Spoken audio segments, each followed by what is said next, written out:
నేను సైతం భువన ఘోషకు వెర్రి గొంతుక విచ్చిమ్రోశాను.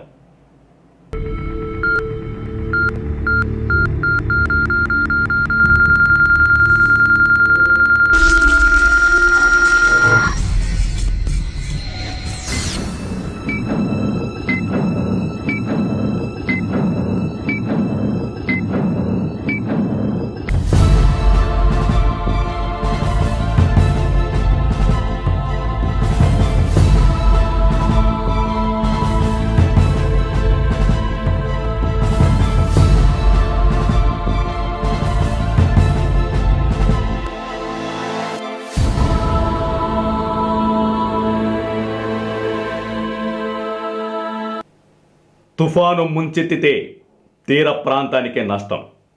భూకంపం సంభవిస్తే కంపిత ప్రాంతాలే దెబ్బతింటాయి. అదే అణు విస్ఫోటనం జరిగితే ఆ దేశమే కోలుకోలేని దెబ్బతింటుంది. మరి కనిపించని శత్రువు కరోనా దాడి చేస్తే వినాశనం విలయతాండవం చేసినట్టే. ప్రస్తుత పరిస్థితుల్లో అదే జరుగుతోంది.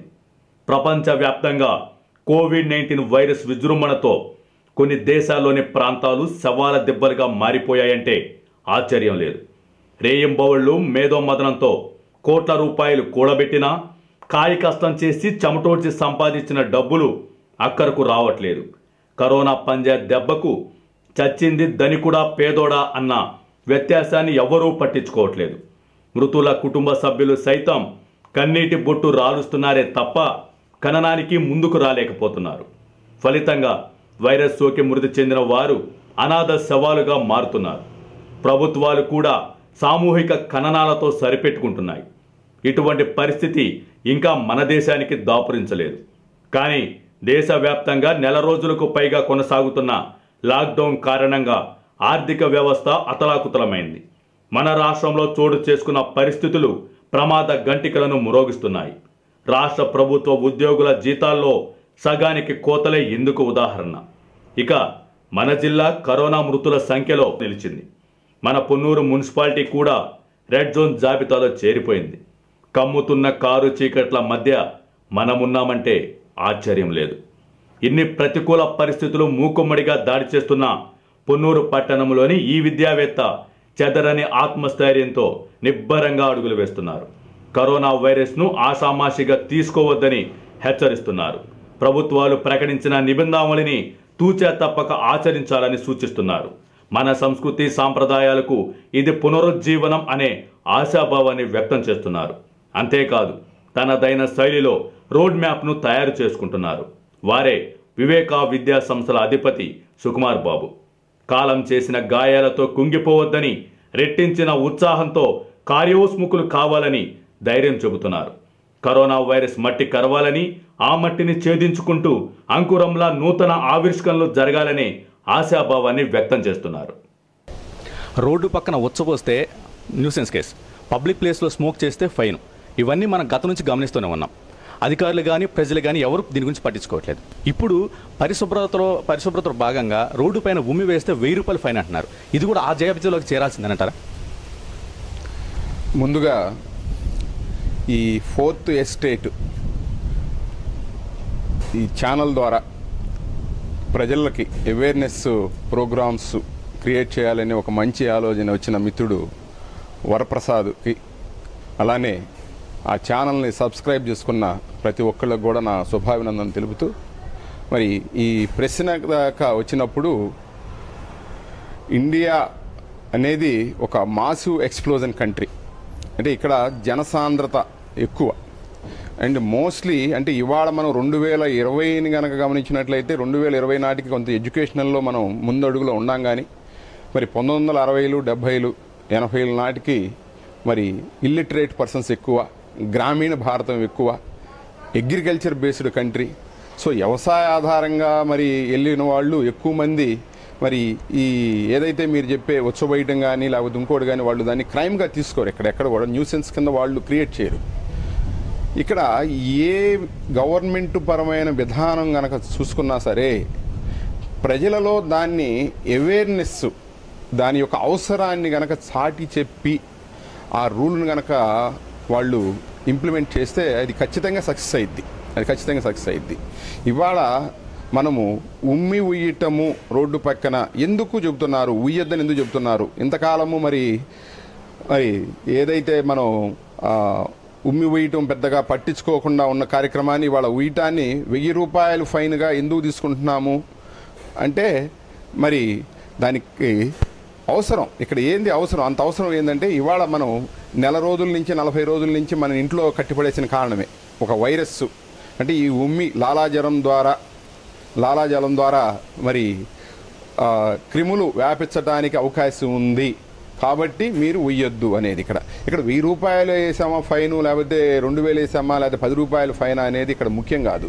ఉమ్మి వెయ్యకూడదు అనేది ఒక సోషల్ అవేర్నెస్, ఒక సైన్స్లో ఒక భాగం. అది దాన్ని మనం ప్రజలకి అర్థమయ్యేటట్టు చెప్పితే ఇది ఖచ్చితంగా 100% సక్సెస్ అయ్యిద్ది. ఇది ఒక అవసరం.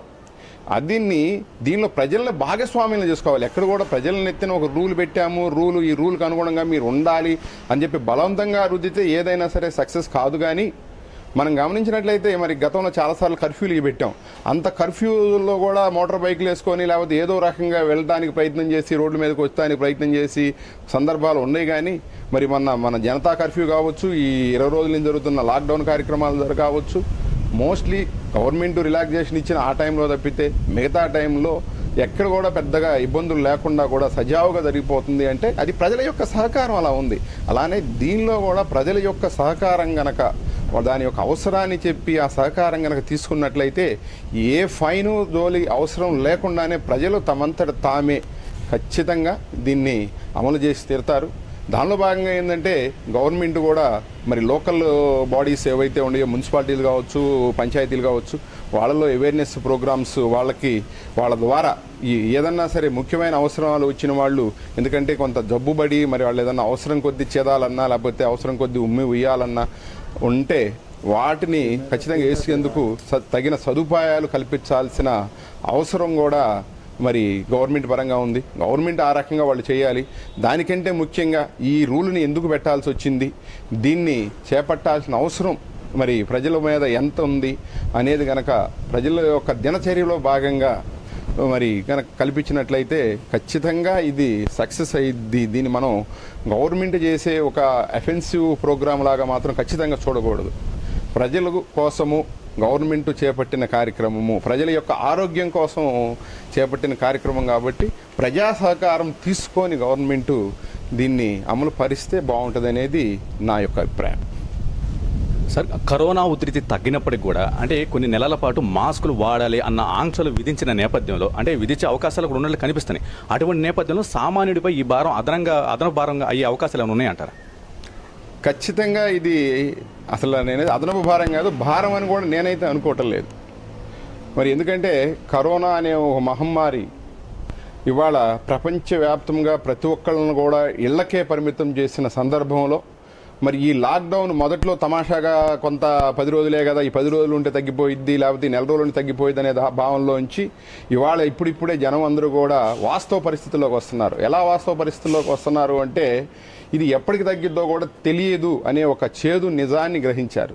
మరి ఆ చేదు నిజాన్ని దాటుకొని ఇంకొక నిజం ఏంటంటే మనిషి తన మనుగడ కోసం బయటికి రావాల్సిన అవసరాలు ఉన్నాయి. మరి బయటికి రావాల్సిన అవసరం ఉన్నప్పుడు మరి ఖచ్చితంగా తగిన జాగ్రత్తలు తీసుకోవాల్సిన అవసరం ఉంది. ఆ జాగ్రత్తల్లో భాగంగానే ఈ మాస్క్ అనేది కూడా ఉంది. కాబట్టి అది కూడా దట్టు మరి రీసెంట్గా మనం గనక చూసుకున్నట్లయితే చాలా చక్కగా చాలామంది మంచి పేరెన్నిక గన్న డాక్టర్లు అందరూ కూడా మనకి ఈ మాస్కుల యొక్క అవసరం కానీ ఈ మాస్కుల యొక్క ఎలాంటి మాస్కులు ధరించాలనే దాని మీద మంచి అవేర్నెస్ వీడియోస్ కూడా వాళ్ళు పోస్ట్ చేయడం జరిగింది. నేను కూడా వాటిని చూశాను. మరి ఈ మాస్కులు మనం ఎక్కడ బయట నుంచి కొనాల్సిన అంత అవసరం లేదు.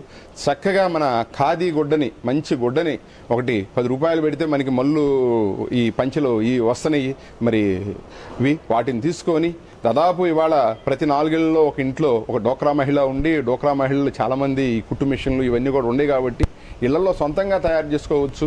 మరి కేవలం ఇది మన ఆరోగ్యం కోసం మనం చేసుకుంటున్న దానిలో భాగమే కాబట్టి ఎలాగైతే మనం అవసరమైతే వేరే ఖర్చులు, ఆడంబరపు ఖర్చులు తగ్గించుకొని మరి ఈ అవసరానికి తగ్గట్లుగా వీటిని భారము అనే మాటే అసలు అనుకోకుండా ఎవరి కుటుంబంలో వాళ్లే తయారు చేసుకొని ధరించాల్సిన అవసరం ఉంది. ఖచ్చితంగా అలా గనక భావించినప్పుడు దీన్ని ఎక్కడ కూడా మనం ఖర్చుగా మనం భావించలేం. ఎందుకంటే ఒక రోగం వచ్చినాక దాని మీద మనం డబ్బులు ఖర్చు పెట్టుకునే దానికంటే కూడా రోగం రాకుండా మనం తగిన జాగ్రత్త తీసుకునే ఆలోచన చాలా మంచి ఆలోచన. సో దానిలో మనం దీన్ని ఎక్కడ కూడా మనం భారము అనే మాటే అనుకోకూడదు. చిన్న చిన్న ఖర్చులు, ఈ చిన్న ఖర్చు కనుక పెట్టినట్టయితే పెద్ద ఇబ్బందుల నుంచి మనల్ని బయట వేయడానికి అవకాశం ఉంటుంది. కాబట్టి మరి నేనైతే నా సజెషన్గా అయితే దీన్ని ఎక్కడ కూడా మనం ఖర్చు అనే మాటే అనుకోకూడదు అనేది నా ఉద్దేశం. సార్, మానవుడు వైజ్ఞానికంగా ఎదుగుతున్నప్పటికీ కూడా ప్రకృతి ప్రకోపానికి కుదేలవుతున్నాడు. అయితే మనం గతంలో చూసుకున్నట్టయితే కలరా కానివ్వండి, డొక్కల కరువు, ఇటువంటి సందర్భాలు మనం చాలా చూసాం. అంటే ఇవన్నీ మనకి దుర్ఘటనలన్నీ మనకు ఒక సవాలా తీసుకోవచ్చా? ఖచ్చితంగా అండి, ఖచ్చితంగా. ఇప్పుడు ఇలాంటి సవాళ్ళు రాకపోతే మనిషి వైజ్ఞానికంగా ఇంత ఎదిగేవాడు కాదు. ఇప్పుడు ఖచ్చితంగా మనం చరిత్రను కనుక గమనించినట్లయితే ఒక విస్ఫోటనం అంటే ఇప్పుడు మనం కనుక ఈ జపాన్ మీద హిరోషిమా నాగసాకి మీద బాంబు వేశారు. దానికి ముందు జరిగింది ఏంటి అంటే అణువుని విచ్ఛేదనం చేసినప్పుడు జరిగింది అది. దానిలోంచి మరి ఆ శాస్త్రవేత్త ఏం చేశాడు, దానికి ఫీల్ అయిపోయి మరి ఇవాళ నోబెల్ శాంతి బహుమతి అనే దాన్ని పెడతాం జరిగింది. సో కలరా కావచ్చు, లేకపోతే మీరనే డొక్కల కరువు కావచ్చు, ఏదైనా కావచ్చు, కలరా వచ్చి మనిషికి శుభ్రమైన నీటిని తాగే అవసరం కల్పించింది. అప్పుడు వరకు ఏంది, కలరా ఎందుకు వచ్చింది, కలరా ఎందుకు వ్యాప్తి చెందింది, కలరా ఎలా వ్యాప్తి చెందింది అన్నప్పుడు అది కలుషితమైన నీరు తాగడం వల్ల వ్యాప్తి చెందింది అనేది కనుగొన్నారు. సో ఆటోమేటిక్గా ఏం జరిగింది, అక్కడి నుంచి రక్షిత వాటరు, రక్షిత మంచి నీరుని సప్లై చేయడం, మంచినీటి యొక్క ఆవశ్యకతని, మరి నీరు శుభ్రంగా ఉండాలనే ఆవశ్యకతని మరి మనిషి ఆ రోజున రియలైజ్ అయ్యాడు, మరి మంచి నీరు తాగడం మొదలుపెట్టాడు. అలానే ఇప్పుడు కూడా అంతే. ఇప్పుడు ఈ రోజున ఈ కరోనా వైరస్ ఉంది. సో దీన్ని ఏంది, పరిసరాల పరిశుభ్రత, మరి మర్చిపోయిన మన సాంప్రదాయం, మన దేశపు సాంప్రదాయాలు, అది మనం కనుక గమనించినట్లయితే మనం ఇర్రెస్పెక్ట్ ఆఫ్ రిలీజియన్, హిందూ కావచ్చు, ముస్లిం కావచ్చు, క్రిస్టియన్ కావచ్చు, ఎవరైనా కావచ్చు, మన దేశంలో ఉన్న ఒక మంచి సాంప్రదాయం ఏంటంటే, మన తాతలు కానీ మన తండ్రులు కానీ మనకి నేర్పిన సాంప్రదాయం ఏంటంటే కాళ్ళు చేతులు కడుక్కొని లోపలికి రావాలి, అన్నం తినే ముందు శుభ్రంగా చేతులు కడుక్కోవాలి, పరిశుభ్రంగా ఉండాలి అనేది ఖచ్చితంగా మన వాళ్ళందరూ కూడా మనకి నేర్పింది. కానీ కాలక్రమంలో మనం ఏం చేసాము అంటే, మనం నీట్గా టక్కు టై చేసుకొని షూస్ తోటే మనం ఇంటిలోకి వెళ్ళి డైనింగ్ టేబుల్ ముందర కూర్చొని సరిగ్గా అవసరమైతే స్పూనులతో తింటాము అనే ఒక భావనలోకి వెళ్తున్నాం తప్పితే ఎక్కడ కూడా మన శుభ్రత విషయంలో ఖచ్చితంగా మరి పాటు అవ్వట్లేదు. సో ఇలా మళ్ళీ మనం మర్చిపోయిన ఏవైతే ఉండి వీటన్నిటిని కూడా మనం చేసుకోవడానికి ఒక మంచి అవకాశం ఉంది. అలానే మరి ఈ ప్రకృతి ప్రకోపించినప్పుడు ఖచ్చితంగా దాన్ని ఉంటుంది. మనం చూస్తున్నాం, మనం గనులు కానీ లేకపోతే విపరీతమైన తవ్వకాలు కానీ, ఈ తవ్వకాల ద్వారానే మనకి సైంటిస్టులు చెప్పారు. గతంలో ఒక 3-4 ఏళ్ళ క్రితం కూడా మనకి ఈయన స్వామీజీలు కూడా కొంతమంది సైన్స్ని మేళవించి మరీ చెప్పారు, అడ్డగోలుగా గనులు జరుపుతున్నాం, దానివల్ల భూకంపాలు ఏర్పడుతున్నాయి. అంటే ఏంటి, రీప్లేస్మెంట్. ఇవాళ మనం ఈ యొక్క డిజాస్టర్ని కూడా మనం ఒక రీప్లేస్మెంట్గానే గుర్తించాలి తప్పితే ఎక్కడ కూడా మనిషి కుంగిపోయి తను తాను కుంచుకొని ఇంటికి పరిమితం అవ్వాల్సిన అవసరం లేదు. ఇలాంటివి ఖచ్చితంగా మనకి లెసన్సే అవుతాయి. దీనిలోంచి మరి మనిషిగా మనం ఏది నేర్చుకోవాలో అది నేర్చుకొని మరి భావి తరాలకి మనం మంచి మెరుగైన సమాజాన్ని, మెరుగైన టెక్నాలజీని అందించాలి అనేది ఇక్కడ నేను ఒక విద్యావేత్తగా నేను భావిస్తున్నాను. చిన్న బ్రేక్ తీసుకుందాం, తిరిగి మళ్ళీ కొనసాగిద్దాం. ప్రజలందరూ కూడా నా నమస్కారము. ఈరోజు మరి ప్రపంచవ్యాప్తంగా కరోనా అనే మహమ్మారి అందరినీ కూడా కవళించేస్తూ కూడా మరి చాలా ప్రపంచం కూడా గజగజలాడిపోతూ ఉంది. వ్యక్తిగత పరిశుభ్రత ఫస్ట్ మనం చేయాల్సింది, ఇల్లు వదిలి బయటికి వెళ్ళకూడదు. స్వీయ రక్షణ కూడా మరి ప్రభుత్వం అనే కాదు, మనం కూడా ఎవరికి వాళ్ళు స్వతహాగా జాగ్రత్త తీసుకుంటూ మరి ఇది వేరే వాళ్ళకి వ్యాప్తి చెందకుండా జాగ్రత్తగా ఉండాలి. సెల్లర్స్ అని వర్తకులు కానీ వచ్చినప్పుడు కూడా ఎంతవరకు అంతవరకు మాట్లాడేసి డిస్టెన్స్ మెయింటైన్ చేస్తూ ఇంట్లో కూడా దూరంగా ఉంటూ 3 మీటర్స్ మెయింటైన్ చేసుకుంటూ మరి శుభ్రత పాటించుకుంటే మనం ఎవరికి వాళ్ళు స్వీయ రక్షణలో ఉండి మనం కూడా ఈ కరోనాని జయించవచ్చు, మనం కూడా హ్యాపీగా ఉండవచ్చు అనేది నా కోరిక. అందరూ కూడా ఈ విధంగా మరి పాటించి మనందరం కూడా కరోనా మహమ్మారిని పాల్దొలదాము. Stay at home, save by life. Thank you. ప్రతి విచ్ఛిన్నం నూతన ఆవిష్కరణలకు తావిస్తుందంటారు, మీరు ఏకీభవిస్తారా? ఖచ్చితంగా ఈ మాటతోటి నేను ఖచ్చితంగా ఏకీభవిస్తాను. ఎందుకంటే మనిషి ఎదుగుదల కూడా మనం గనక ఆది మానవుడు చరిత్ర నుంచి తీసుకున్నా కూడా జరిగింది అదే. ఆదిమానవుడికి నిప్పు అనే అవసరం రాకపోతే నిప్పు అనేది కనుక్కోలేకపోయేవాళ్ళు. నిప్పు లేకపోతే ఈరోజు మన సమాజాన్ని మనం ఊహించుకోవచ్చు. ఒక విచ్ఛిన్నం అనేది ఖచ్చితంగా నూతన ఆవిష్కరణలకి దారి తీసిద్ది. అవసరం అనేది మనిషికి అన్నీ కూడా నేర్పిద్ది అంటంలో ఎటువంటి సందేహం లేదు. ఇది ప్రకృతే మనకి ఇక్కడ ఒక చక్కటి గురువులా కూడా మనం భావించవచ్చు. ఈ ప్రకృతితో గనక ప్రకృతిని గనక మనం ఆరాధిస్తూ అబ్జర్వ్ చేస్తే గనక మనకి అనేకమైన సమస్యలకి మనకి పరిష్కారం కూడా లభిస్తుంది అంటంలో ఎటువంటి సందేహం కూడా లేదు. మనం ఏ చూసినా సరే, ఒక డిజాస్టర్స్ వచ్చినప్పుడు చూసినా సరే మనకి ఒకప్పుడు ఫ్లడ్స్ వచ్చాయి, విపరీతంగా ఫ్లడ్స్ వచ్చాయి, వర్షాకాలం వస్తే ఫ్లడ్స్ వచ్చాయి. కానీ మనిషి ఏం చేశాడు, తన మేధస్సుకి పదును పెట్టి చెక్ డ్యాములు కావచ్చు, ఇంకా డ్యాములు కావచ్చు, ఎక్స్ట్రా వచ్చిన నీటిని ఒడిసి పట్టుకొని దాన్ని తన పంట పొలాలకి సమర్థవంతంగా ఉపయోగించుకోబట్టి ఈ రోజున మానవాళి అత్యంత సుఖంగా మనుగడ కొనసాగిస్తుంది. అలా ప్రతి విచ్ఛిన్నం అంటే ఈ ప్రకృతి పరంగా వచ్చే డిజాస్టర్స్ ఏంటి, దాన్ని మనిషి ఎలా జయించాలి అనేది ఒక ఆలోచన. సో ఆ జయించాలనే ఒక ఆలోచనలోంచే ఇలాంటి ఒక కార్యక్రమాలు అనేవి ఇప్పుడు మనకి ఈ మల్టీపర్పస్ ప్రాజెక్ట్స్ కావచ్చు, ఎలక్ట్రిసిటీ ఇన్వెన్షన్ కావచ్చు, లేకపోతే ఇంకా అనేక రకాలమైన కార్యక్రమాలు ఏదైతే ఈ రోజున మనిషిని టెక్నాలజీ పరంగా ముందుకు తీసుకువెళ్తున్నాయో ఇవన్నీ కూడా మనం కనుక గమనించినట్లయితే ఒక డిజాస్టర్స్లోంచి వచ్చిన భాగాలే తప్పితే వేరే రకంగా అయితే మాత్రము కాదు. ఒక సైన్స్ మనం ఆరోగ్యపరంగా చూసుకున్నా సరే పెన్సిలిన్ ఇంజెక్షన్ మన వాళ్లే కనుక్కున్నది పెన్సిలిన్ ఇంజెక్షన్.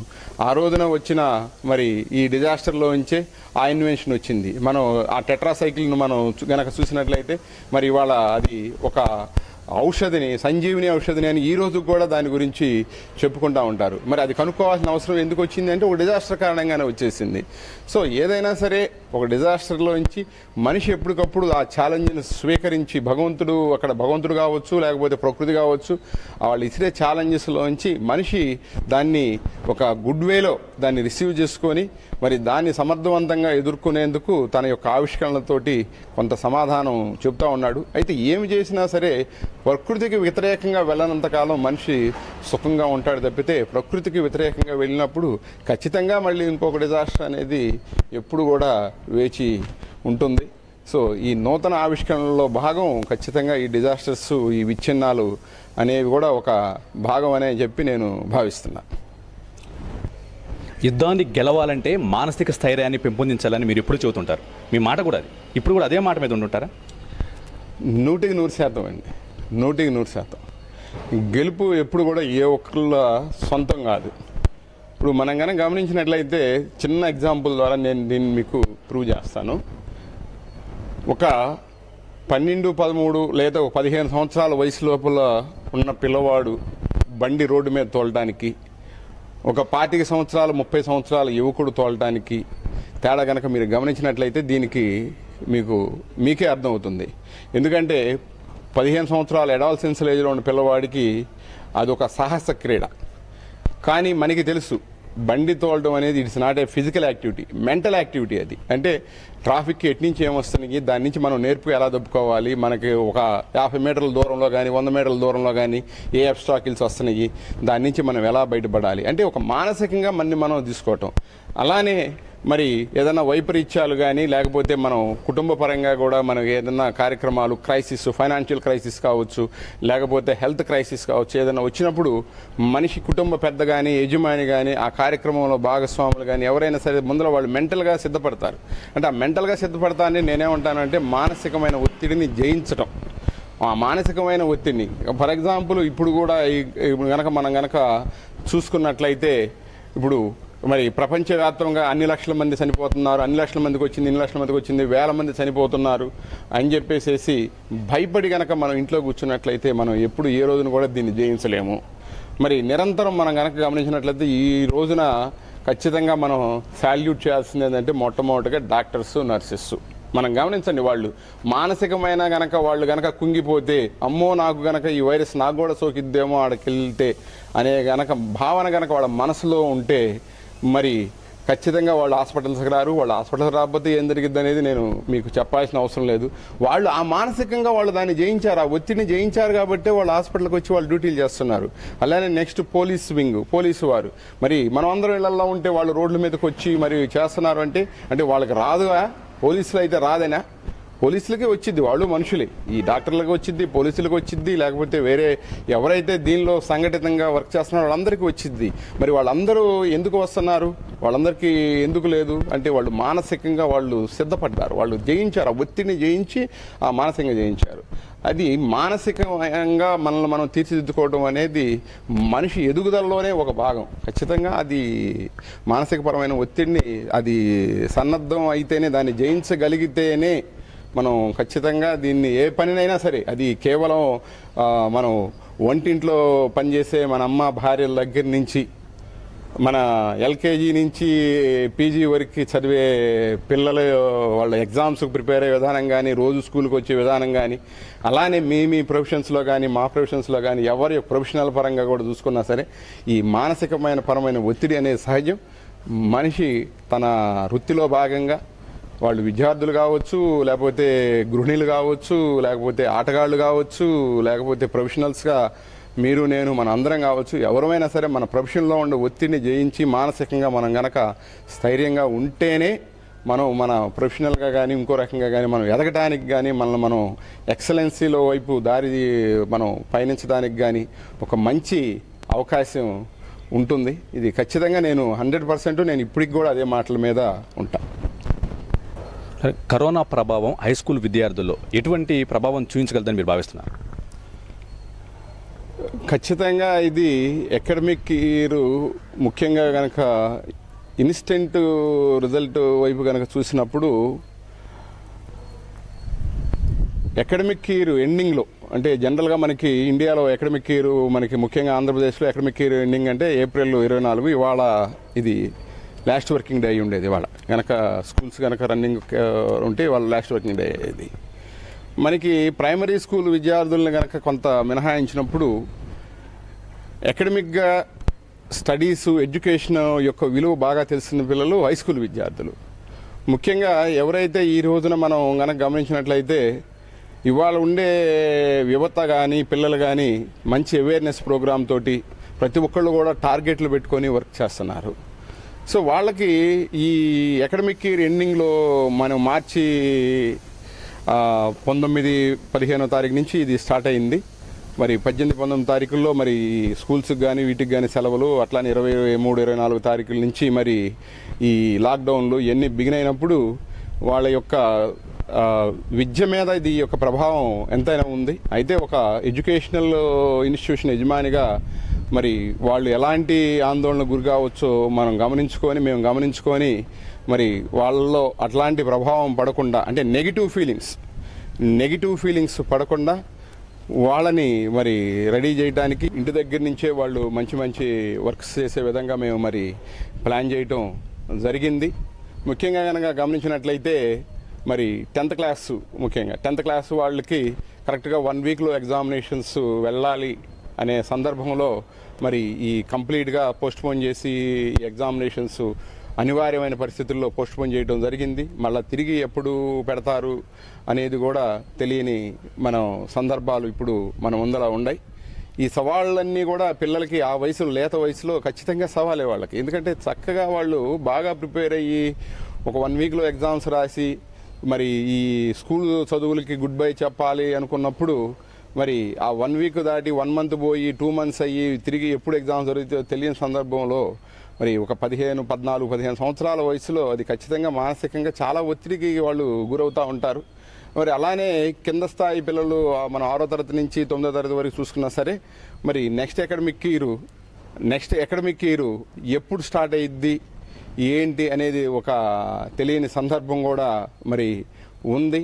మరి అది కూడా ఒక సవాలే. అయితే ఏంటంటే నేనైతే నేటి తరం ఎవరైతే ఈ విద్యార్థులు ఉన్నారో వీళ్ళు అంత తేలిగ్గా వీళ్ళు దేనికి కూడా నెగిటివ్గా వెళ్ళరు. ఇవాళ చాలా చక్కటి సదుపాయాలు మనకి ఉన్నాయి. ఈ కరోనా ప్రభావాన్ని కూడా అత్యంత సమర్థవంతంగా ఉపయోగించుకుంటున్న చిన్నారులు కూడా చాలామంది ఉన్నారు. ఎందుకంటే మనం యూట్యూబ్ ఛానల్స్లోకి వెళ్ళినా, లేకపోతే గూగుల్లోకి వెళ్ళినా, లేకపోతే మరి మన స్మార్ట్ ఫోన్స్లోకి యాప్స్లోకి వెళ్ళినా సరే చాలా చక్కటి ఎడ్యుకేషనల్ ప్రోగ్రామ్స్ ఉండయి. అలానే వాళ్ళ ఇంట్రెస్ట్లు అది కో కరికులర్ అవ్వచ్చు, లేకపోతే ఎక్స్ట్రా కరికులం అవ్వచ్చు, ఆటపాటలందు కావచ్చు, ఏదైనా కావచ్చు. వీటన్నిటినీ కూడా మరి సమర్థవంతంగా ఉపయోగించుకొని మరి చక్కగా నేర్చుకుంటున్న పిల్లలు కూడా ఉన్నారు. ఖచ్చితంగా మంచిని మనం ఎప్పుడు కూడా మంచిని ఆశించాలి. కాబట్టి అందులోనూ ఒక చక్కటి అవకాశం ఇవాళ కలిగింది ఏంటంటే, కుటుంబ సభ్యులు ఎంతమంది ఉంటే అంతమంది ఇంట్లో ఉంటున్నారు. తల్లి తండ్రి కూడా తమ పిల్లలను చూసుకుంటూ వాళ్ళ యొక్క అభిరుచులు ఏంటి, వాళ్ళ యొక్క ఇష్టాలు ఏంటి, మరి వీటన్నిటిని కూడా గమనించుకుంటూ ఉన్నారు. ఒక అకాడమిక్ ఒకటే కాదు, ఇంకా చాలా ఉంది ఈ ప్రపంచంలో అనేది కూడా ఒక రకమైన రియలైజేషన్ కూడా జరిగిద్ది పిల్లల్లో. సహజంగా ఖచ్చితంగా ఇది ఒక మంచి మార్పుకి దోహదపడిద్ది అనే అభిప్రాయం అయితే నాకు కలుగుతుంది. చిన్న బ్రేక్ తీసుకుందాం. తిరిగి మళ్ళీ సుకుమార్ గారితో చర్చా కార్యక్రమం కొనసాగిద్దాం. కరోనా నియంత్రణలో భాగంగా ప్రతి ఒక్కరూ మాస్క్ ధరించాలి. ఇప్పుడు ఈ మాస్క్ క్లాత్ మాస్క్. ఈ మాస్క్ మనకు ఒకరోజు మనం దీన్ని ఉపయోగించవచ్చు అనమాట. ఒకరోజు వరకు దీన్ని ఉపయోగించవచ్చు. తర్వాత దీన్ని మనం వాష్ చేసి తర్వాత వేసుకోవాల్సి ఉంటుంది. ఈ మాస్క్ కూడా క్లాత్దే. ఇది కూడా రాష్ట్ర ప్రభుత్వం ప్రతి ఇంటికి ఒక మనిషికి 3 చొప్పున ఇవ్వడానికి ఇప్పుడు మనం పొన్నూరులో కూడా తయారు చేస్తున్నాం. ప్రతి ఒక్క ఇంట్లో మనిషికి 3 తరపున ఇస్తాం అనమాట. ఇది డిస్పోజబుల్ మాస్క్. ఈ మాస్క్ ఒకరోజు వాడి డిస్పోజ్ చేయాల్సి ఉంటుంది. ఈ మాస్క్ వల్ల మనకు ఎదుటి దగ్గినా తుమ్మినా అవి ఒక 3 feet 4 feet వరకు కూడా అవి వచ్చే అవకాశం ఉంది. కాబట్టి ఈ డ్రాప్లెట్స్ ద్వారా ఒకవేళ ఇన్ఫెక్టెడ్ పర్సన్ ఉంటే ఆ వైరస్ మనకు రాకుండా ఈ మాస్క్ మనల్ని కాపాడుతుంది. ఈ మాస్క్ బయట ఖచ్చితంగా ప్రతి ఒక్కరూ ఖచ్చితంగా వాడాల్సిందేను. ఈ మాస్క్ వాడకుంటే అర్బన్ ఏరియాలో 1000 రూపాయలు జరిమానా కూడా ఉంది. కాబట్టి ఖచ్చితంగా అందరూ మాస్క్ వాడాల్సిందిగా కోరుతున్నాను. సార్, ప్రస్తుత పరిస్థితుల్లో 10 to అనంతరం జాతీయ పోటీ పరీక్షల్లో తెలుగు విద్యార్థులు గతంలో మాదిరి రాణించగలరా? ఖచ్చితంగా రాణిస్తారంటంలో ఎటువంటి సందేహం కూడా లేదు. దీనికి మొట్టమొదటిగా కారణంగా చెప్పుకోవాల్సింది ఏంటంటే, మనం తెలుగు వారిలో పట్టుదల ఎక్కువ ఫస్ట్. రెండోది ఏంటంటే, విజయాలను అంత తొందరగా వదులుకోలేని మనస్తత్వం కూడా మనకి ఎక్కువ. మూడోది ఏంటంటే, ఈ డిజాస్టర్ పరంగా వెనకబడతారేమో అనుకోవడానికి ఈ డిజాస్టర్ అనేది ఈక్వల్గా ఉంది. మనకు ఇండియా మొత్తం కూడా డిజాస్టర్ ఉంది. సో ప్రతి చోట ఇన్స్టిట్యూషన్లు మూసేశారు. ఎక్కడికక్కడ పిల్లలు ఇళ్లలో ఉండి చేసుకోవాల్సిందే. అయితే అదే సమయంలో ఏమైంది అంటే, ఎక్కడ కూడా ఈ +2 ఉన్న పిల్లలు ఏదైతే జేఈ కావచ్చు, నీట్ కావచ్చు, లేకపోతే మనకి రాష్ట్ర స్థాయిలో ఎంసెట్ కావచ్చు, ఈ పరీక్షల తాలూకు ఎవరైతే ఎక్స్పెక్టేషన్స్తో ఉండారో ఆ పిల్లలు ఖాళీగా అయితే ఏం కూర్చోలేరు. ఖచ్చితంగా వాళ్ళ ఇళ్లలో కూడా మంచిగానే వాళ్ళు పోటీ పరీక్షలకి సన్నద్ధం అవుతున్నారు. ఇన్స్టిట్యూషన్స్ కూడా ఏం చేస్తున్నాయి అంటే, వాళ్ళని ఇన్స్టిట్యూషన్స్కి తెచ్చుకోలేని సందర్భంలో మరి వాళ్ళకి ఆన్లైన్ విద్యా విధానం ద్వారా వాళ్ళని మెరుగుపరిచే కార్యక్రమాలు నిరంతరంగా కూడా జరుగుతున్నాయి.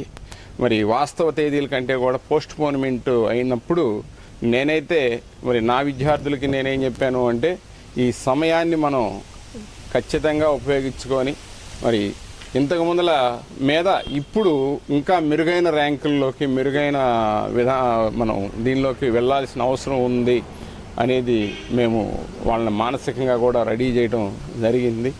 ఖచ్చితంగా తెలుగు విద్యార్థులు గతంలో కంటే కూడా మిన్నగా తెచ్చుకున్నా కూడా పెద్దగా ఆశ్చర్యం అయితే ఏమీ ఉండదు.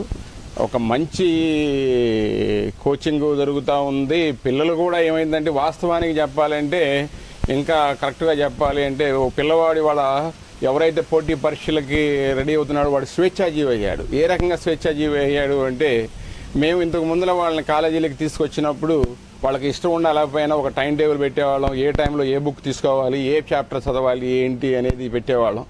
మరి అలానే ఏ టైంలో ఏ ఎగ్జామ్ రాయాలి, ఈ పూట కెమిస్ట్రీ ఎగ్జాము, లేకపోతే సాయంత్రం మ్యాథ్స్ ఎగ్జాము, రేపొద్దున ఫిజిక్స్ ఎగ్జాము. ఇవాళ అలా కాదు. పిల్లవాడు ఏం చేస్తాడంటే, వాడికి కొంత స్వేచ్ఛ లభించింది. వాడు ఎక్కడైతే వెనకబడి ఉన్నాడో అక్కడికి వెళ్ళి వాడు వర్క్ చేస్తున్నాడు. ఫిజిక్స్ కావాలంటే ఫిజిక్స్లోకి వెళ్తున్నాడు, ఆ ఫిజిక్స్లో కూడా తనకి ఏ చాప్టర్ కావాలో ఆ చాప్టర్లోకి వెళ్తున్నాడు. మ్యాథ్స్ కావాలంటే మ్యాథ్స్కి వెళ్తున్నాడు. వాడికి ఖచ్చితంగా అలాంటి ఒక పోటీ పరీక్షల్లోకి వెళ్ళిన పిల్లవాడు ఏం చేస్తున్నాడు అంటే వాడికి నచ్చిన లెక్చరర్కి ఫోన్ చేసుకొని ఖచ్చితంగా వాళ్ళ యొక్క డౌట్స్ని కూడా వాళ్ళు క్లారిఫై చేసుకునే విధంగా మరి వాళ్ళు సమర్థవంతంగా ఈ సమయాన్ని కూడా సద్వినియోగం చేసుకుంటున్నారు. మరి ఇలాంటి కార్యక్రమాలు జరుగుతున్నప్పుడు ఖచ్చితంగా మనం రిజల్ట్ని ఎందుకు ఎక్స్పెక్ట్ చేయకూడదు. నేను ఒకటే చెప్తా ఉంటాను, ఎప్పుడు కూడా నాకు నచ్చిన మాట కూడా ఏంటంటే చాలామంది ఫ్రెండ్స్ కూడా అడుగుతూ ఉంటారు, ఈసారి మీ దగ్గర ఎలాంటి రిజల్ట్ని ఎక్స్పెక్ట్ చేయొచ్చు ఏంటి అంటే, నేను ఎప్పుడు కూడా మా పిల్లలకి ఎక్కువగా కూడా చెప్తా ఏంటంటే, మనం చేసే ప్రయాణంలో భాగంగా మనకి రిజల్ట్ రావాల్సింది తప్పితే రిజల్ట్ కోసం మనం ఎప్పుడు కూడా పరిగెత్తాల్సిన అవసరం లేదు అనేది. మరి ఇప్పుడు పిల్లలు కష్టపడుతున్న విధానం చూస్తే ఖచ్చితంగా మనము గతంలో కంటే మన తెలుగు రాష్ట్రాల విద్యార్థులు ఖచ్చితంగా ఇంకా ఎక్కువ ర్యాంకులు కొడతారు అనడంలో ఎటువంటి సందేహం లేదు. ఒక విద్యాసంస్థ అధినేతగా మన విద్యా విధానం ఎలా ఉండాలని కోరుకుంటున్నారు?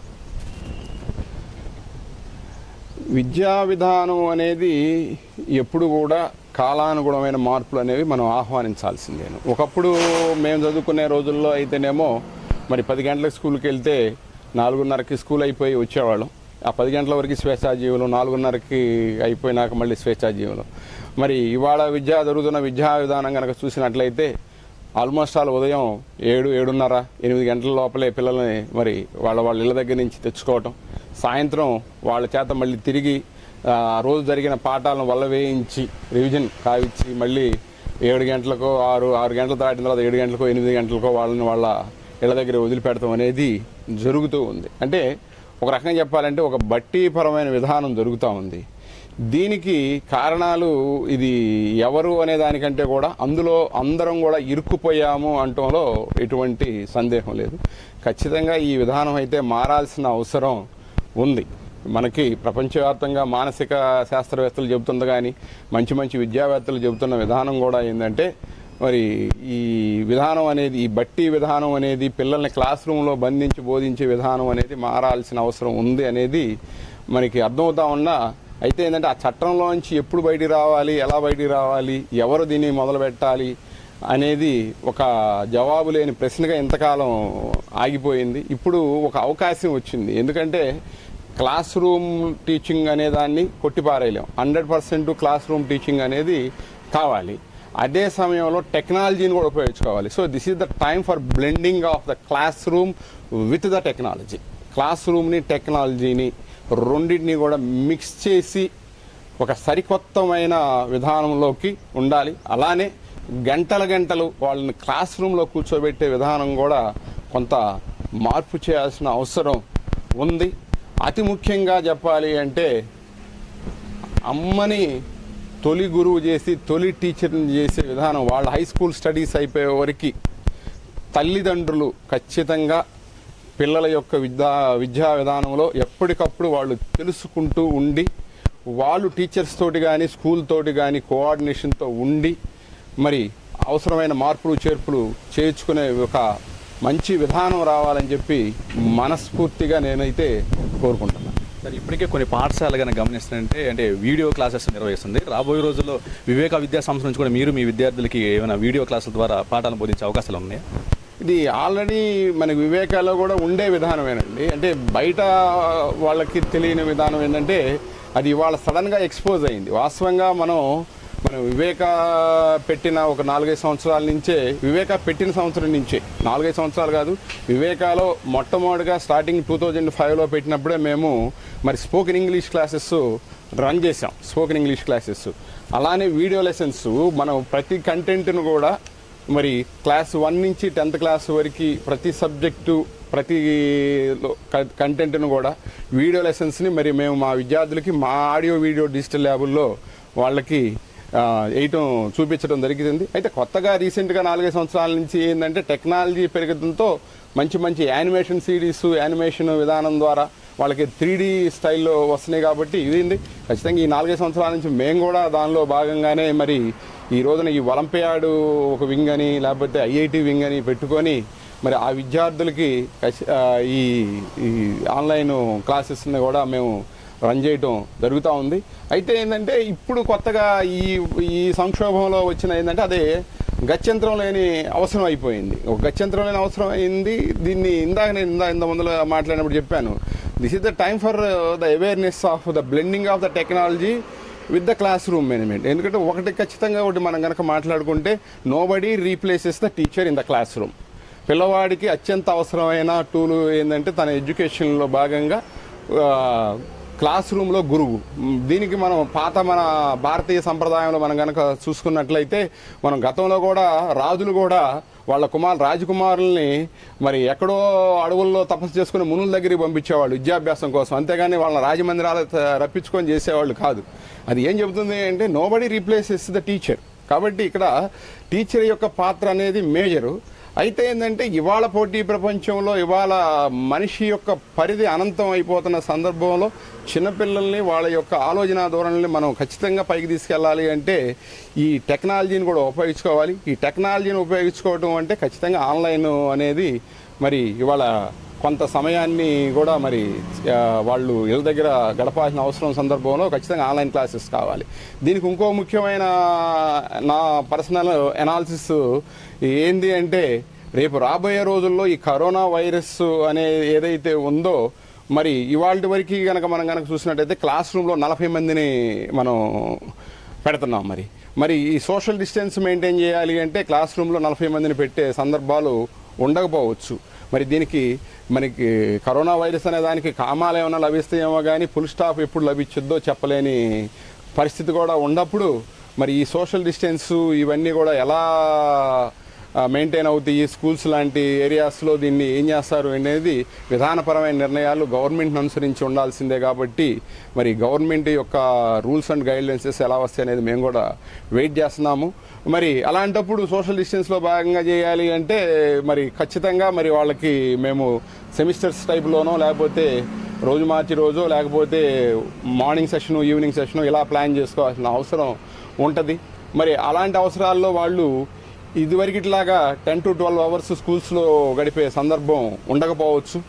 మరి ఆ ఉండకపోయినప్పుడు మరి వాళ్ళు తక్కిన టైంలో మరి వాళ్ళ ఇంటి దగ్గర ఉండే టైంలో కూడా వాళ్ళని ఎడ్యుకేషన్లో భాగంగా చేసుకోవాలి అంటే ఖచ్చితంగా మరి ఆన్లైన్ మీద డిపెండ్ అవ్వాల్సిన అవసరం కూడా సందర్భం కూడా ఉంది. వివేక అనేది కూడా మనం కనుక గమనించినట్లయితే పొన్నూరు పట్టణంలో ఒక ప్రముఖ స్థానాన్ని మేము పొందాము అంటే ఎప్పటికప్పుడు మరి సరైన టెక్నాలజీని సరైన మార్పుల్ని మేము చేజిక్కించుకొని మా తల్లిదండ్రులకి ఎవరైతే మా విద్యార్థి తల్లిదండ్రులు ఉన్నారో వీళ్ళకి అందించడం వల్లనే మరి ఈ స్థానం దక్కింది తప్పితే ఎక్కడ కూడా ఆయాచితంగా వచ్చింది కాదు.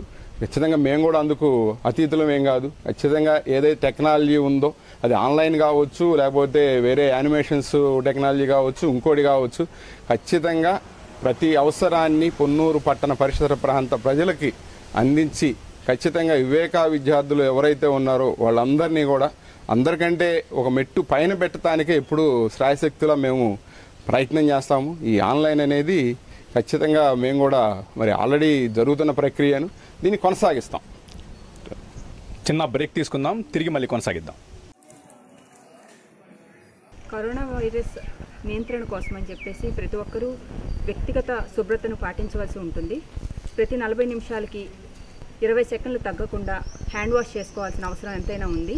చేతిలో డెటాల్ హ్యాండ్ వాష్ తీసుకున్నాము. దీన్ని ఫస్ట్ చేతులు ఈ విధంగా చేసుకోవాలి. ఆ తర్వాత ఫింగర్స్ మధ్యలో ఇట్లాగా క్లీన్ చేసుకోవాల్సి ఉంటుంది. ఫింగర్స్ మధ్యలో ఊరికే జస్ట్ ఇట్లా అనుకుంటే కుదరదు. ఫింగర్స్ మధ్యలో ఈ 4 ఫింగర్స్ కవర్ అయినాయి కదా, ఇప్పుడు థమ్ ఫింగర్ని కూడా మనం క్లీన్ చేసుకోవాల్సి ఉంటుంది. ఈ విధంగా థమ్ ఫింగర్ని క్లీన్ చేసుకున్న తర్వాత ఈ మణికట్టు ఏదైతే ఉందో అది కూడా క్లీన్ చేసుకోవాలి. ఈ విధంగా ఇక్కడ దాకా మణికట్టు క్లియర్ చేసుకున్న తర్వాత వాటర్ని మనం చేసుకునేటప్పుడు ఇట్లాగా మనం కడుక్కోకూడదు. ఇక్కడ పైన నుంచి వాటర్ పోస్తారు. వాటర్ ఏదైతే ఉంటాయో ఇక్కడ నుంచి ఇక్కడ పైన నుంచి ఇక్కడ కిందకి వైపుకు వెళ్ళిపోవాలి వాటర్. ఎందుకంటే ఇట్లా కింద వైపుకు మనం వాష్ చేసుకుంటే కొంత రెమినెంట్స్ అనేవి, సోప్ రెమినెంట్స్ కానీ బ్యాక్టీరియా కానీ వైరస్ కానీ ఇక్కడ మిగిలిపోయే అవకాశం ఉంటుంది సరిగ్గా క్లీన్ చేసుకోకపోతే. సో పైనుంచి కిందకి క్లీన్ చేసుకోవాల్సి ఉంటుంది. 5 స్టెప్స్ అనమాట. 1 2 3 4 5. ఈ 5 స్టెప్స్ ప్రతి ఒక్కళ్ళు హ్యాండ్ వాష్ చేసుకునేటప్పుడు పాటించాలి. దగ్గేటప్పుడు తుమ్మేటప్పుడు ఇలా చేతులు అడ్డం పెట్టుకోవద్దు, ఎందుకంటే చేతుల్లోనే మనకు వైరస్ ఉంటుంది కాబట్టి ఇలా చేతులు అడ్డం పెట్టుకోవద్దు. ఇట్లాగ హ్యాండ్స్ ఇక్కడ మోచేయి అడ్డం పెట్టుకోవాలి, లేకపోతే ఇక్కడ ఇట్లాగ అడ్డం పెట్టుకొని తుమ్మాల్సి ఉంటుంది. మామూలుగా ఫారెన్ కల్చర్ ప్రకారం ఏంటంటే రాగానే గ్లాడ్ టు మీట్ యూ అని చెప్పేసి చేతులు ఇచ్చి షేక్ హ్యాండ్ ఇచ్చుకుంటారు. బట్ భారతీయ సాంప్రదాయం ఏంటంటే ప్రతి ఒక్కరికి 2 చేతులు జోడించి నమస్కారం పెట్టడం. అదే ఇప్పుడు మనం ఫిజికల్ కాంటాక్ట్ని అవాయిడ్ చేస్తుంది అనమాట. నమస్కారం పెట్టడం, ఫిజికల్ కాంటాక్ట్ని అవాయిడ్ చేయడం. మామూలుగా అయితే ఆత్మీయ హగ్ ఇచ్చుకుంటారు కలిసినప్పుడు. ఈ కరోనా నియంత్రణ వరకు కూడా మనం అలాంటివన్నిటిని అవాయిడ్ చేసేసి మనంతటి మనం ఒక బౌండరీని ఏర్పాటు చేసుకోవాలన్నమాట. అంటే ఎవరు మనకు వచ్చి ప్రతిరోజు చెప్పరు, మనంతటి మనమే స్వీయ నియంత్రణ అనేది డైలీ పాటిస్తూ ఉండడం వలన కరోనాని మనం త్వరగా ఎరాడికేట్ చేయవచ్చు, కట్టడి చేయవచ్చు. సార్, ఈ ప్రస్తుత విపత్కర పరిస్థితుల్లో ఓ విద్యావేత్తగా ఎలా స్పందిస్తారు? ఈ నిజంగా చాలా మంచి ప్రశ్న వేశారు వరప్రసాద్ గారు. ఒక విద్యావేత్తగా మరి స్పందించాల్సిన సమయం సందర్భం కూడా ఇది అంటంలో ఎటువంటి సందేహం కూడా లేదు. ఒక విద్యావేత్తగా ముందు ఏదైతే ఈ విపత్కర పరిస్థితి ఉందో దీనికి దారితీసిన పరిస్థితులు ఏంటి, మరి ఈ దారితీసిన పరిస్థితుల్లో ఈ పరిస్థితుల్లో మనం ఎలా ఉండాలి ఏంటి అనేది ముందుగా స్వయం నాకు నేనుగా అనునించుకోవాలి. తర్వాత నా కుటుంబానికి నేను సరైన దిశని కలిగించగలగాలి. ఆ తర్వాత ఒక సంస్థకి యజమానిగా నా సంస్థలో మనుగడ కొనసాగించే ఫ్యామిలీస్ కావచ్చు, తర్వాత విద్యార్థులు వాళ్ళ ఫ్యామిలీస్ కావచ్చు, వీటన్నిటినీ కూడా ఇలాంటి ఒక ఇబ్బందికరమైన పరిస్థితుల్లో మరి వీటిని ఎలా ఉండాలి ఏంటి అనేది మనం ఖచ్చితంగా ఆదర్శవంతంగా ఎలా ఉండాలి, వీటి మీద అవగాహన పెంచుకోవటము. కేవలం అవగాహన పెంచుకొని నాకేంట్లే అనే ఒక విధానంలో కాకుండా వాటిని ఎట్లా అమలు చేసి చూడాలి అనేది కూడా మరి చూపించాల్సిన అవసరం మా మీద ఎంతైనా ఉంది. మనం గనక చూసుకున్నట్లయితే ఈ రోజున మరి యూట్యూబ్లో కానీ వీటిలో కానీ ప్రముఖులు కూడా వాళ్ళు చాలా చక్కగా మరి వాళ్ళదైన శైలిలో స్పందించి సమాజానికి మరి ఈ సంక్షోభ సమయంలో ఎలా ఉండాలి ఏంటి అనేది కూడా ఎవరికి తోచిన వేలో వాళ్ళు మరి చూపిస్తున్నారు. మరి విద్యావేత్తలుగా మా మీద మరింత భారం కానీ మరింత బాధ్యత కానీ ఉంది అనేది నేనైతే ఖచ్చితంగా నమ్ముతున్నాను. మరి ముఖ్యంగా ఈ సంక్షోభ సమయాల్లో చేయాల్సినవి కొన్ని ఉన్నాయి, చేయకూడనివి కొన్ని ఉన్నాయి. సో ఆ చేయకూడని వాటిని చేయకుండా చేయాల్సిన వాటిని చేయించడం అనేది మరి మనం సొసైటీలో మరి లైఫ్ లెసన్స్లో భాగంగా మనం చెప్పాల్సిన అవసరం ఉంటుంది అనేది నేను స్ట్రాంగ్గా మరి బిలీవ్ చేస్తున్నాను. సార్, ఈ దేశ పౌరులుగా ప్రస్తుతం మన ముందున్న కర్తవ్యం ఏమిటి? ఈ దేశ పౌరులుగా మన ముందున్న కర్తవ్యము అనే దానికంటే కూడా ఒక ప్రపంచ మానవాళిలో ఒకళ్ళ భాగంగా మన కర్తవ్యం ఏంటంటే ప్రకృతిని ప్రేమించండి, ప్రకృతికి కోపం తెప్పియద్దు. అంటే దీని మీద భిన్నవాదనలు ఉండే. ఈ రోజున కనుక చూసుకున్నట్లయితే ఈ వైరస్ ఎలా ప్రబలింది ఏంటి అనేది ఒక భిన్నపరమైన వాదనలు చాలా ఉన్నాయి. కావాలని చైనా వాళ్ళు చేశారనేది, లేదు అనుకోకుండా యాక్సిడెంటల్గా జరిగింది అనేది, లేదు అది కూడా కాదు, అది మామూలుగానే విపత్కర పరిస్థితిలో వచ్చింది అనేది ఉంది. అయితే ఏళ్ళన్నా కానివ్వండి, ఇవాళ ఈ చర్య వలన యావత్ ప్రపంచం మొత్తం కూడా మరి ఇబ్బంది పడతా ఉంది. దీనిలో భాగంగా ప్రపంచానికి ఈ రోజున భారతదేశం చుక్కా అనేవలే కనపడుతుంది. చాలా దేశాలు ఇవాళ అగ్రరాజ్యాలు అనే పేరెన్నికన్న దేశాలు కూడా కొట్టుమిట్లాడి ఏం చేయాలో అర్థం కాక చేతులు ఎత్తేసిన సందర్భంలో మరి మన దేశం ఏదైతే భారతదేశం ఉందో ఈ భారతదేశం అనేది ఒక ఆదర్శవంతమైన దేశంగా మరి ఒక నడి సముద్రంలో చిక్కుపోయిన నావకి చుక్కాన్లాగా మరి కనపడుతుంది. దానికి కారణం ఏంటంటే ఇక్కడ మన యొక్క సంప్రదాయపరమైన అలవాట్లు. సో ముఖ్యంగా ఈ రోజున యువత ఎవరైతే ఉన్నారో, యువత కావచ్చు, వాళ్ళని గైడ్ చేయాల్సిన తల్లిదండ్రులు కావచ్చు, ముఖ్యంగా కుటుంబ సాంప్రదాయాలని వదలబాకండి. మన పాత విలువలు ఏదైతే ఉన్నాయో వాటిని వదలబాకండి. అలానే సంప్రదాయపరమైన పద్ధతులు ఏవైతే ఉన్నాయో వాటిని వదలబాకండి. లేనిపోయిన టెక్నాలజీని మన యొక్క మెరుగుదలకు ఎదుగుదలకు ఉపయోగించుకున్నాము తప్పితే ఆ టెక్నాలజీయే భాగంగా వాటిల్లో ఒక పిచ్చి పనులు అలాంటివి కాకుండా టెక్నాలజీని మన ఎదుగుదలకు భాగంగా ఉపయోగించుకుందాము. అలానే ఇంటిలో సౌకర్యాలు అనేవి మరి అవసరం కోసం పెట్టుకోండి తప్పితే కానీ ఆడంబరం కోసం పెట్టుకోవద్దు. ముఖ్యంగా పిల్లలకి తల్లిదండ్రులు విలువలు నేర్పండి, శుభ్రత నేర్పండి. మరి ఇవన్నీ కూడా కనుక నేర్పినట్లయితే మరి మన ప్రపంచంలో ఈ ప్రపంచంలో మన భారతదేశం ఖచ్చితంగా మరి అగ్రరాజ్యంగా ఎదుగుతుంది అనటంలో ఎటువంటి సందేహం లేదు. ఎందుకంటే అగ్రరాజ్యం అంటే మీనింగ్స్ మారిపోయే సందర్భాలు ఇవి. అగ్రరాజ్యం అంటే కేవలం డబ్బుల పరంగా అగ్రరాజ్యమా, లేకపోతే మిలిటరీ పరంగా అగ్రరాజ్యమా, దేనికి అగ్రరాజ్యం? మరి ఇలాంటి ఒక విపత్కరమైన పరిస్థితి వచ్చినప్పుడు ఇవాళ ప్రపంచ దేశాలు ఏది అగ్రరాజ్యం అంటే ఖచ్చితంగా చాలా తక్కువ చావులతోటి ఎక్కువగా మనం మరి విపత్కర పరిస్థితిని దేశ ప్రజలందరి యొక్క సహకారంతో ఎటువంటి మిలిటరీ ఫోర్సెస్ లేకుండా ఎటువంటి ఇది లేకుండా ఈ ప్రజలందరూ కూడా సంఘటితంగా ఎదుర్కొంటున్నారు. ఇంత చక్కటి కోఆపరేషన్ వస్తుంది అంటే ఇదంతా కూడా మన యొక్క సంప్రదాయపరమైన విలువలతో కూడిన విధానం తప్పితే వేరే ఒకటి కాదు.